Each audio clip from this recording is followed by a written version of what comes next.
Few things that have affected me, especially when I was a young person, and when I first visited the D-Day Beaches in Normandy, France. It is something that's unexplainable and impressive that you have to see in person at one point in your life.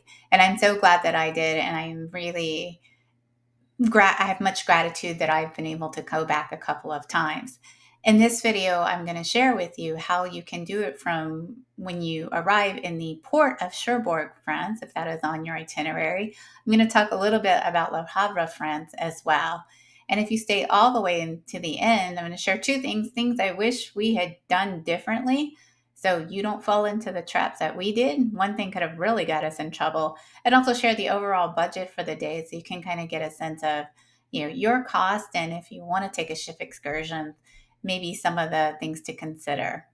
But otherwise, welcome, bienvenue to France. Hi, we're the Cruise Port Captain Crew, exploring the world one port at a time. After more than 20 years of cruising, we've learned the best port days are usually the ones we've planned ourselves.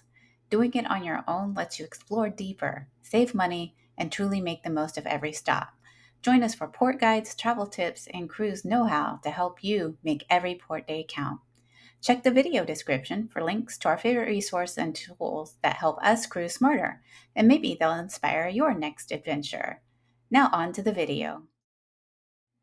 The video concentrates on Cherbourg, France, but if you're going to Le Havre, France too, it's helpful to watch this as well if you think that you are even near or you want to visit the D-Day beaches if you're on that itinerary.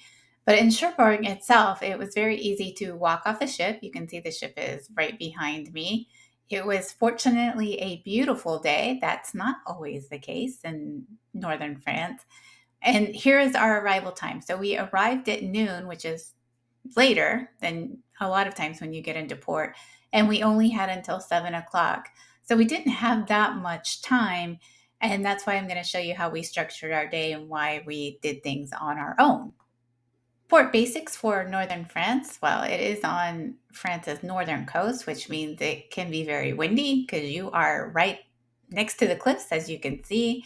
The currency is euros. Credit cards are usually accepted everywhere. We didn't have any problems. Immigration for US citizens, you want to check because the EU was moving to an electronic tourist system just like the UK did. So, depending on when you are traveling, that might already been in effect and you need to do that before you leave. The time we went, this was not in place. It was an idea at this point, but it was not in place. So we just walked off the ship with no issues. Languages, of course, French is prominent. English really depends in this part of France. Not everybody we ran into spoke English unless you went to a specific tourist office. Time in general in Europe is something that is different than in America, is that they work on military time. So 1 o'clock is 13 o'clock, 1400 hours. If you've seen any kind of military movies, like 1400 hours out. Well, that's not only used for the military, but in Europe, it's used for everything. So you might need to, check your watch and get your grip on what time is really what time it is. And before you go, and I hope you're watching this before you actually plan your cruise, you have to know what you want to do for the day. As you can see, we only had 7 hours, but that also means that, you have to plan your transportation time and you have to plan for, eating at one point, which we don't always eat cruise port captain crew, but that's a story for another day. In this area of France, these are the main attractions and part of some of the excursions that the cruise line might offer you. They might offer you to go to Mont Saint Michel, the abbey that is in the ocean, that when it is high tide, you cannot access it. They may offer you an excursion to the U.S. Cemetery Memorial that is near Omaha Beach. And they might include Bayou, which is, they have an amazing tapestry there and a cathedral. It is also a small town in France. I've done all of these, and I have not done them all on cruises. I had, when I was a young person, I had the great experience of living in Paris, working at Disney in Paris. So I did all of this when I worked there or when I had that time because I would go over the weekend. You don't need to know all this stuff. But I have been to all of these, and I can tell you this influenced why we did what we did as well, because of where they are in relation to where the ship led us off and how much time they take. So let me show you the geography and why I'm saying all of this. Here is your map of the area to give you a sense of how far everything is. So Cherbourg is Cherbourg. Oh, my French pronunciation is always so bad, and you see it in every video. But it's on the very tip. It's the most west of the ports. So you see Cherbourg is all the way to the west, Le Havre is to the east, and in between are the D-Day landing beaches. So Utah Beach is where it's probably the closest beach to Cherbourg, and next to it is the cemetery, the American Cemetery, but that's also Omaha Beach. I just didn't pull it out into a second thing. But you can see the distances are getting a little bit longer. Bayou is just under the American Cemetery. So if you go to the American Cemetery and the Omaha Beach, more than likely they're going to put Bayou into it as well. And then you see all the way over to the east, Le Havre. So you kind of see like Omaha Beach is kind of in the middle, depending on which port's actually your itinerary. And then you see at the bottom of well, that's where Mont Saint Michel is. Now, so here's the thing, if you pick Mont Saint Michel, you're going to be in a bus for quite a long time. That's 2 hours away. It doesn't take that long to see the Abbey itself, but you're going to be spending a lot of time watching the French countryside from a bus. Not the end of the world. Hey, I'd rather do that than do some other things on any given day. But just keep that in mind of you really want to talk to the shore excursionist guest and get a sense of, well, how many hours are we traveling? How many hours are we actually going to be there? And I always put the Le Havre and Paris there because Le Havre is one of those, they call it a port, but it's not really the port of Paris. You are quite far away from Paris. And again, if you dock in Le Havre and you want to go to Paris, which is not what I'm going to talk about in this video, I just wanted to put that out there, is that you're going to, again, be spending most of your time on transportation and maybe not so much time in the beautiful city that is Paris. So for this visit to Cherbourg, what me and the first mate did is we decided to rent a car and drive ourselves to Utah Beach. So you saw that our port day started at 12 o'clock. That's when the ship arrived. And we made a car reservation for 1 o'clock, which is 1300 in military time. We walked to Enterprise. That's the car rental company we used. The rental for the day was 97 euros. And this was only last year. So I'm doing this in 2025. So that means this is either 23 or 24. I can't exactly remember, but it's not too far in the past. Being a part of the loyalty program helped for sure with us getting our processing done much quicker because we weren't the only ones who did this. There were other people who did it too. The other two things I want to mention that are critical when you rent a car anywhere. In Europe, they will mostly be manual transmissions unless you really clarify that you need an automatic transmission. Luckily, I can drive a manual transmission. That's because I loved my first little sports car, my little Nissan Pulsar, and it was a manual transmission. But if you can't drive a manual transmission, you want to be sure that you might have to pay for an upgrade and get that automatic transmission. The other thing is always take a picture of the car. You can take videos of the car now before you leave, and also of the fuel gauge to make sure that you're not having to argue with anybody that you didn't put enough gas in it when you return the car.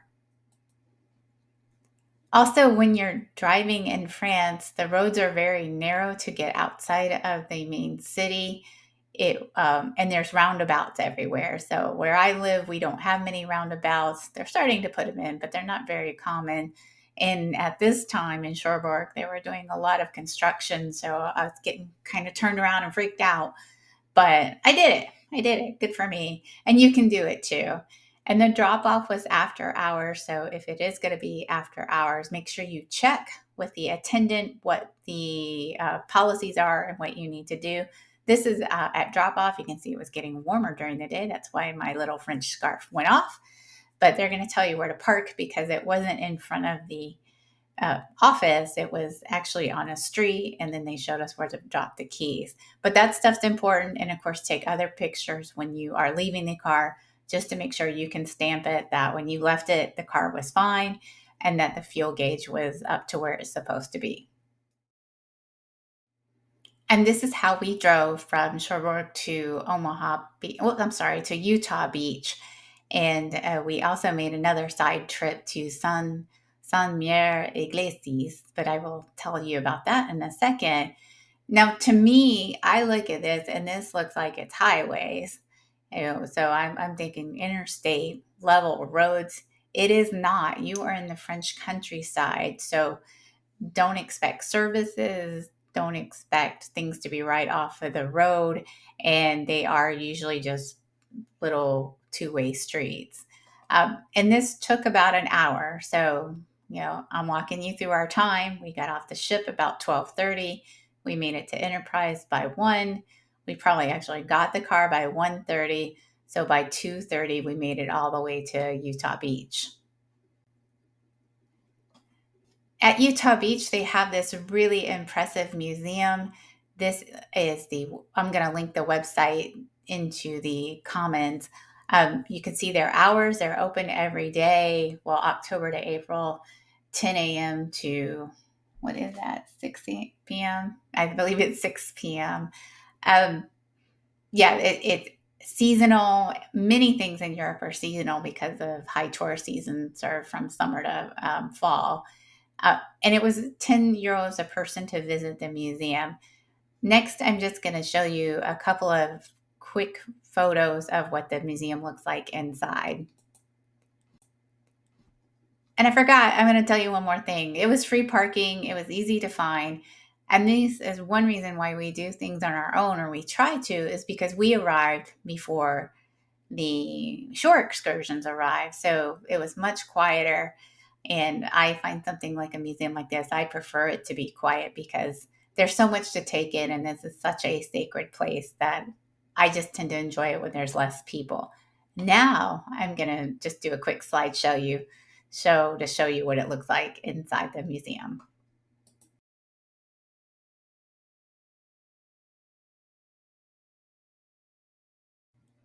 Once you finish with the museum, there's plenty to see outside as well to give you a sense of what the soldiers went through that day.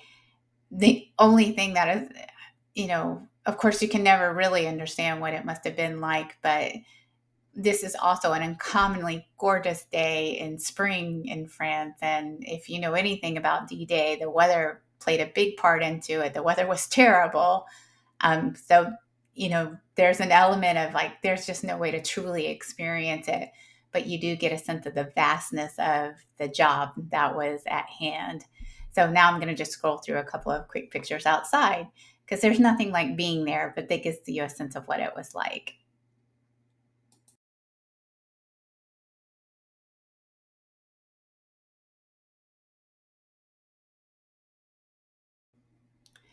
And we accidentally found this other place that the first mate wanted to go to, Sainte-Mère-Église, and it is a small village. You can see that it was on the map if you didn't notice it, but it was just about 10 minutes from the Utah Beach area. And it's a small village. You can see that there is lots of shops behind me. There's a great tourist shop there, a tourist information office that was very helpful to us, and they all spoke English. But also, if you find that you finished with the museum early, with the Utah Beach area early enough, you can make another second stop here and maybe grab a cafe and a croissant and walk around. Again, you can see how pretty it was. But this is why Sainte-Mère-Église is special. During the war, a paratrooper got stuck on this side of the church and just faced, bombardment of being shot at for hours on end, and the soldier survived.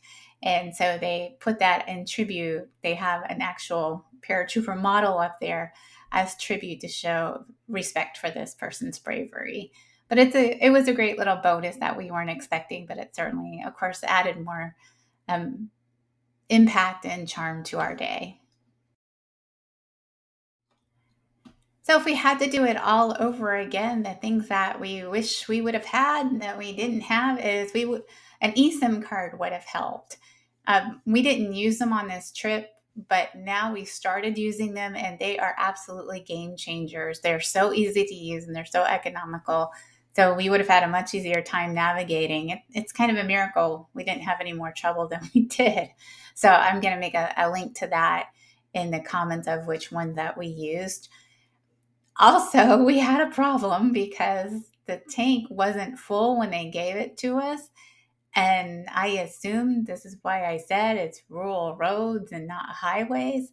I assumed we'd be pretty easy to find a gas station after we left the city, and we could not. And we were really sweating it several times, and I was getting very nervous. Now, I do believe the car was electric as well, but I don't have an electric car at home, so I didn't know how to read the gauges.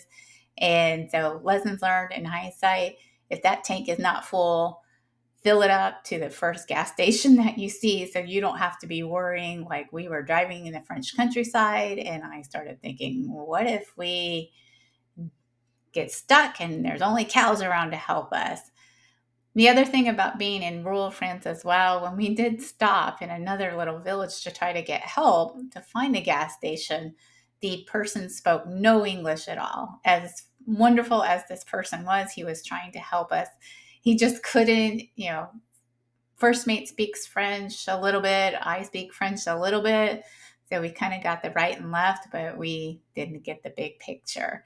So those things would have helped us had we been smarter than we were. Learn from our mistakes. That's also why we make these videos. Budget wise, I thought this one might be fun to start including this so you can also get a picture of, you don't have to do it yourself. We just started doing this and we just keep going to give you an idea of what it costs for the entire day. The car rental was 87 euros. The museum entrance was 20 euros for both of us. And then we probably spent about 20 euros in gas. I don't count food here because we have to eat no matter what. So our whole day was 137 euros. That's if I got my math right, which in today's exchange rate was 160 US dollars. If you, and then I give you that only for one, if you can, put that in your budget, or two, if you decide to do a shore excursion, you can kind of see how much they're upcharging you if you're comfortable with that. Because I'm guessing the shore excursion would be at least double of this, or it might be 160 per person. And if you don't want to drive, if you're nervous about that, I did find a Get Your Guide tour that was similar, but not exactly what we did. It seems like you were also driving more than actually going into a museum and seeing the beach. But if you're not comfortable driving, it was set up just for shore excursions. And I believe it took you to Omaha Beach. So I'll put a link for that as well. And you can check out their itinerary if that is something for you. Thank you for watching all the way to the end. If seeing this part of the world, the D-Day Beaches, is important to you and it's been on somewhat of a bucket list, then we highly encourage you to go. And we want you to encourage you too that you can do it on your own. It just takes a little planning and learning from our mistakes. So if this was helpful to you, please like it. That helps us a lot. And even more importantly, at this point, since we're a new channel, if you could subscribe. Most people don't, but if you can be that special person that helps us, just click that little subscribe button. Costs you nothing, but it means the world to us, and it means a lot in YouTube land, the more subscribers that a channel has. And as I said below, we have lots of things that are linked to things that we use when we travel, and the things specifically for this port of Cherbourg. If you're visiting Le Havre, many of them apply as well.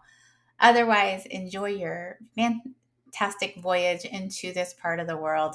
If we could be of any help, or you did something different in this area, please leave it below in the comments. If you have a question, do that as well. All I can say otherwise is make life a bon voyage.